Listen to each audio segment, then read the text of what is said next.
রামু হাতি আর শিয়াল জঙ্গলে ফুটবল খেলছিল। এই নে আমার তরফ থেকে।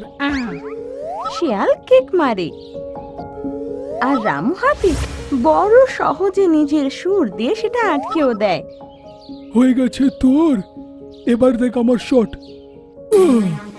এটা বলে রামু হাতি জোরে কিক মারে, বল হাওয়ায় উড়তে লাগে আর দৌড়ে গিয়ে সানফ্লাওয়ারকে লাগে। ওরে বাবারে, মনে হচ্ছে কোনো জানোয়ারের বলটা লাগলো।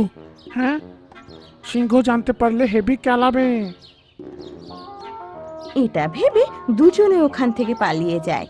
ওদিকে বেচারা সানফ্লাওয়ার মাটিতে পড়ে কষ্টে কাতরাতে লাগে। আরে সানফ্লাওয়ার, তোর তো কাণ্ডটাই ভেঙে গেছে, এবার তো সোজা হয়ে দাঁড়াতেও পারবি না। ব্যাস, আর কিছুদিনের মধ্যে আমি শেষ হয়ে যাব।